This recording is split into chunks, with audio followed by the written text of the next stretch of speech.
pod bay doors.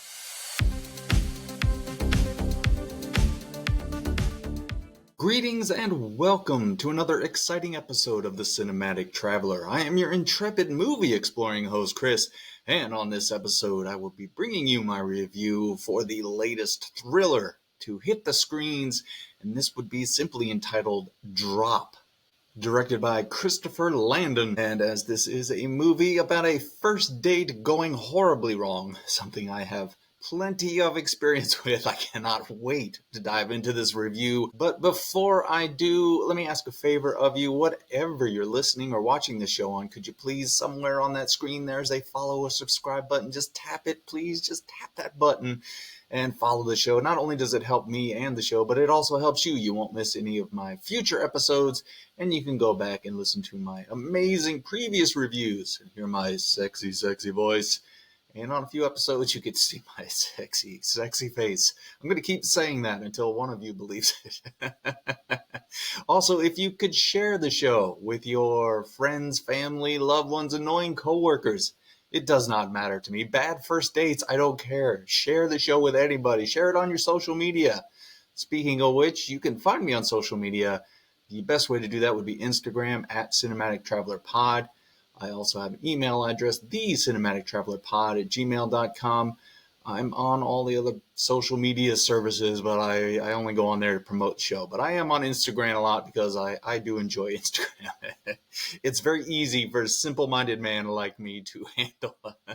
It doesn't get quite as complicated as all the other ones. Oh, Lord. At any rate, if you could help me end the show, I would greatly appreciate it. But now that we have gotten through all of that podcaster, YouTuber, mumbo-jumbo, quick, fast, and in a hurry, we can get on with this review. I hope you're doing well out there, my beloved listener.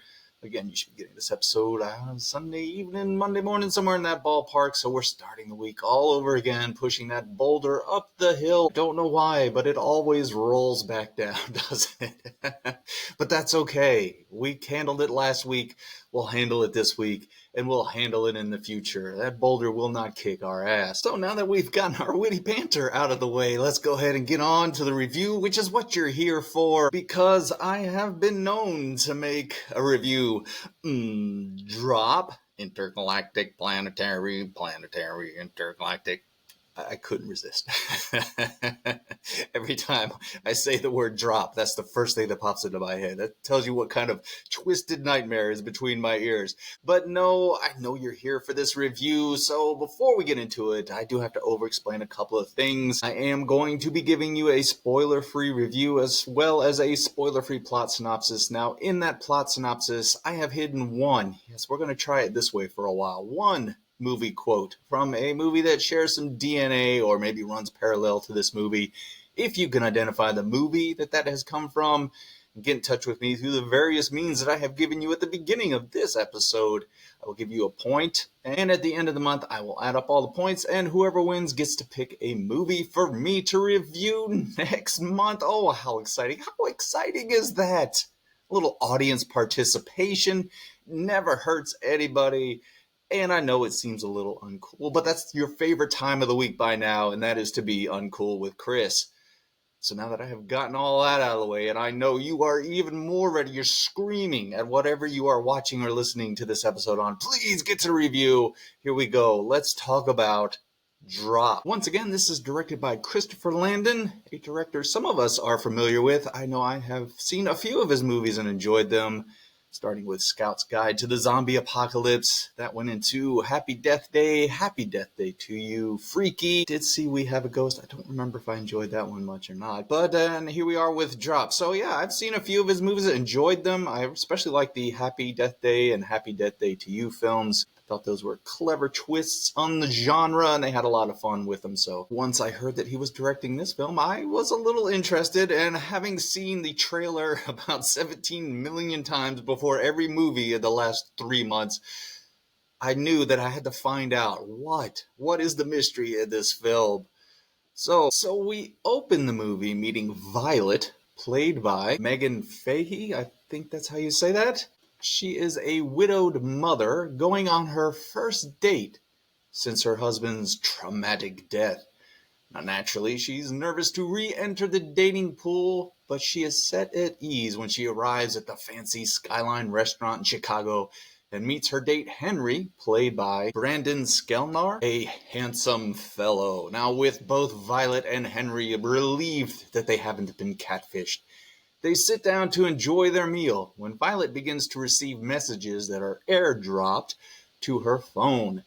At first, they dismiss these messages as some sort of prank, but eventually the messages become more threatening as this mysterious villain tells Violet to kill Henry or her son dies.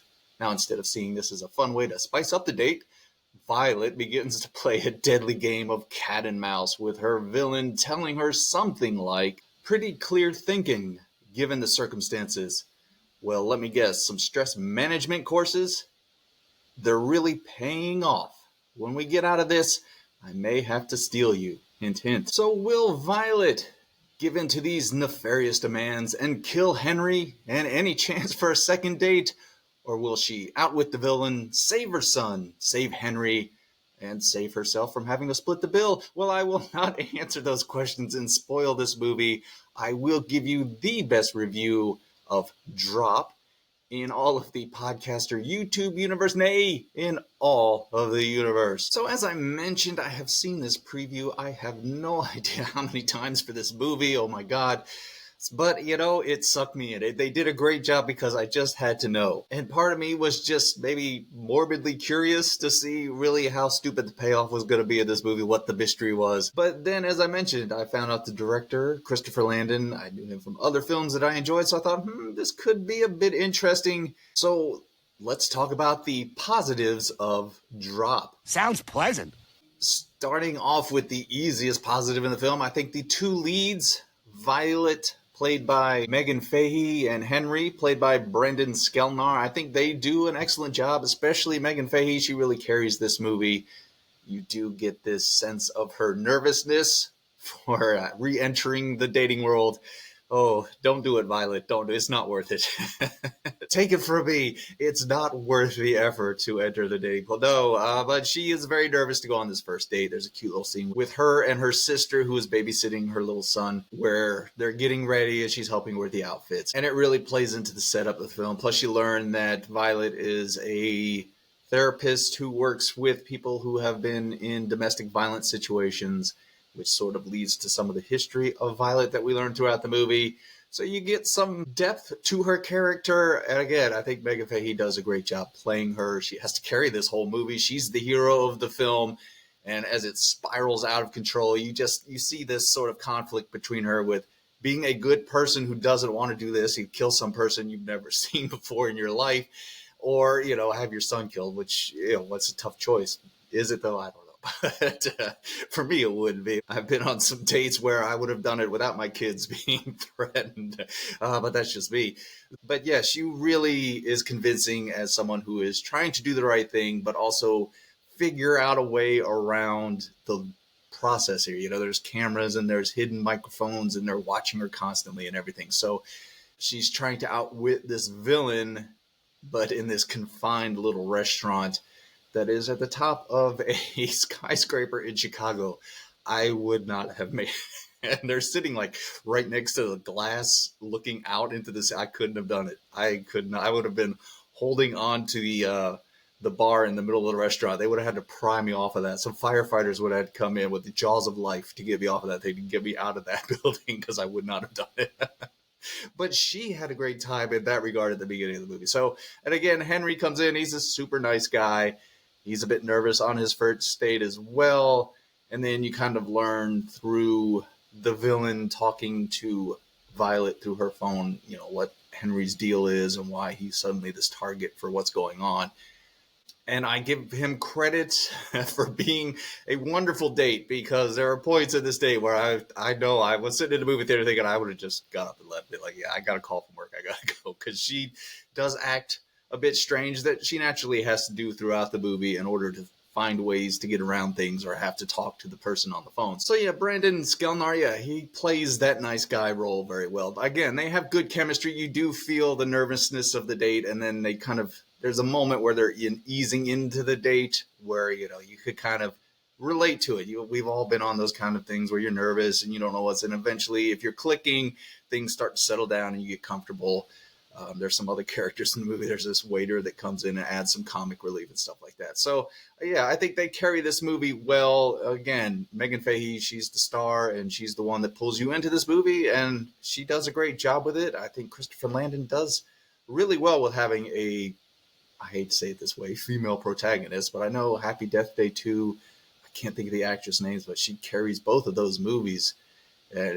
Pulls you in. Freaky's the same way. So at any rate, again, I think these performances will keep you interested in the movie. Moving into Christopher Landon's direction, I actually really dug this film. I was not expecting it to have the look it does.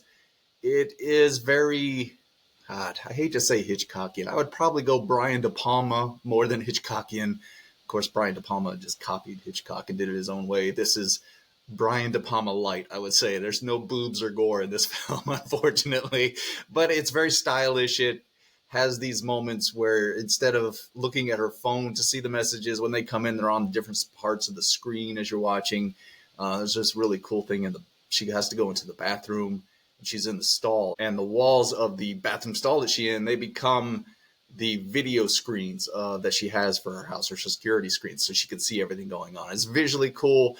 There's moments where things sort of fade out in the background, almost go black, to where you only see certain characters when they're trying to figure out who the one is sending the messages and stuff like that. So it looks really good. It's all set in this restaurant, mostly until we get to the end. And I think Christopher Landon does a good job of using that environment, as well as using camera movements and different stylistic choices to keep you interested in this film. It never gets dull or boring. There weren't any parts in the movie where I was like, okay, let's get back to the film. It pulls you in. You start off with your introduction to Violet. Next thing you know, she's getting ready for the date, and boom, she's on the date, and the messages are coming, and there's where the suspense hits. So, yeah, I think overall the film looks great, and it flows very well. We'll get to some stuff at the end of the movie when I get to my negatives. But for the most part, I was pulled in pleasantly. I was surprised at how interested I was in this movie. And my final positive for the film, and again, it's one I love to go to, it's an hour and a half long. As I mentioned, it does not waste your time. You get right into the story. It moves along at a breakneck pace. You're always sort of on the edge of your seat. You're trying to solve the mystery. And then when things are revealed, then you're rooting for Violet to see if she can save her son and save Henry, or if someone's going to die or what's going to happen. So, yeah, again, it just breezes right through. And I really had a fun time watching this movie. I know I'm spoiling my final review of the film, but yeah, it was a breezy watch. But it does have some weaknesses. So let's go ahead and talk about the negatives of Drop. Uh-oh, I don't like the sound of that. I will say that while this is a breezy movie that moves right along, and it does know exactly what type of movie it is, it's not really breaking any molds here. It does have some nice style flares to it, some good performances, but this is kind of a typical movie that you've seen. I know these used to be pretty popular. I want to say maybe through the 90s into the early 2000s with like Nick of Time or Red Eye. This reminds me a lot of Red Eye, and not so much. Well, I mean, it's kind of the same situation. You got one person, that had Rachel McAdams and Cillian Murphy, where he was the threat, and they had her dad or something like that, where they were going to kill him if she didn't do what they said. It's kind of similar. That's why I kept reminding me of that. But yeah, again, it's not breaking any molds. It's tropey. You kind of know where it's going, and when you get the final reveal, it's kind of like, oh, that's who it was? Okay, it wasn't very clever. I kind of knew that from the game. Although there was one character where I thought, okay, maybe it is that person. Because I didn't mention this, they do a good job of kind of making a few people suspicious. But overall, it kind of feels familiar. It feels, I hate to say safe, but you know what's going to happen in the movie, which, that makes you have to sort of turn your brain off a little bit with this movie, especially when we get to the end. But there are points in the movie where you're like, okay, this is this is a little silly. We could have ended the movie at any point here, knowing what we know. In a real world situation, it would not have gone that way. But that's okay. For the most part, till I'm going to get to the end in a minute. When I'm going to the end, I could turn that off a little bit. I could say to my brain, that's not what this movie is. Just go along for the ride. But yeah, you do got to turn it down a little bit. But then we get to the end of the movie. This is where the film sort of gets a little wobbly for me. You get the reveal of the villain, which again was a little disappointing. I kind of figured that's who it was early on in the movie, but I was hoping I was wrong. But then there's some monologue that goes along with that, of course, because we have to learn everything. Which, again, not horrible. It just kind of slows the momentum a little bit. I mean, it's well paced, but right then at that moment, it was like, oh, okay, here we go. We got to get everything explained to us. And now we're kind of getting into some areas that I don't want to spoil. Let's just say there's a point in the conversation between Violet and the villain where something happens, and Violet sort of gives it away. And I thought, if you would have just kept your mouth shut, the movie would have ended totally different. If you've seen the movie, you could let me know and we could discuss it. But there's a point where I was like, okay, why are you telling him this? And then it sort of does something I wish it wouldn't have done. I kind of wish the movie would have resolved everything in the restaurant. And then, again, I'm not going to spoil anything. I just wish everything would have been resolved in the restaurant. And whatever consequences happened outside, we just kind of see that maybe through her security cams or something like that. But this kind of goes into an action-y type movie where she's chasing through town and trying to get to her house. There's shootouts and chases and fights and stuff like that, which is a little off from what this movie was as you were watching it. Like I said, it's sort of this Hitchcockian Brian De Palma mystery kind of thing where it's really tense and you're on the edge of your seat. And now you're just kind of in that trope of, okay, here we go. And, people can't shoot guns very well and all that fun stuff. So the end, I will say, gets a little, like I said, wobbly, wonky, something like that. But again, it kind of fits into one of those movies that I remember watching from the late 90s, early 2000s, where that's kind of how they all ended. So again, it knows what it is and it stays within those confines of this type of movie. But I wish it would have just stayed in the restaurant and wrapped up there. I think that would have been perfect. But to sort of wrap up my review here, to be honest with you, I went into this with, I don't want to say low expectations, but maybe no expectations. As I mentioned, I heard of Christopher Landon, so I thought, okay, this guy's a pretty good director. Let's see what he could do with this. And again, I was entertained all the way through. As I mentioned, the end gets a little shaky, but you know what? By then, I was sort of buying into the movie. I was like, okay, we'll just run with it and have some fun with it. That's what this movie is. It's just a fun time. Almost a good date movie because it's kind of got that romance element to it, but it's got enough to keep you interested and all that fun stuff. So overall, I would tell you to go see it in the movie theater. I had that much fun with it. I would definitely recommend it on a streaming service when it comes out because I know I mentioned that these type of movies used to come out in the 90s, early 2000s. Ticket prices were a little cheaper back then. So you could watch a breezy movie that you're going to forget about in a couple months and it not be a big deal. Now it's like, oh, do I want to spend that much? But yeah, I would recommend doing it. It's a good movie. It's a fun time. Not breaking the mold here or reinventing cinema, but I was invested. I wanted to know what was going to happen. The performances are good. It's stylish. It looks great. And at an hour and a half, it breezes right through and you can go on with the rest of your day. So thank you, Christopher Landon. Again, it was just entertaining. And what more could you want? When you walk out of a movie theater, sometimes a movie, it doesn't have to be Citizen Kane. It could just be something, hey, I had a good time with it and I was entertained. And I recommend watching Drop in the movie theater. Damn it, go support this movie.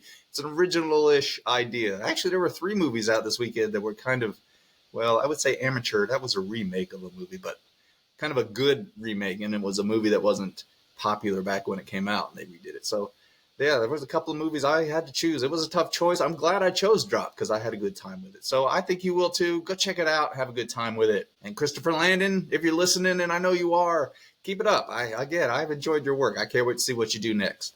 So that wraps up my review for Drop. Intergalactic, planetary, intergalactic. And if you're still listening, then I must have done something right. And again, if I did, please hit that follow button, subscribe, whatever button it's supposed to be. Review, give me a rating, a review, comment on things, whatever. Get in touch with me on social media at Cinematic Traveler Pod. Play the contest. Let me know what movie it's from. Come on, it's fun. Have a little fun in your life. God, there's enough craziness going on that you could take a little break and enjoy a small victory by identifying a movie quote on a podcast. Now, I will have another episode probably towards the end of this week. I will be reviewing last month's movie quote contest winner.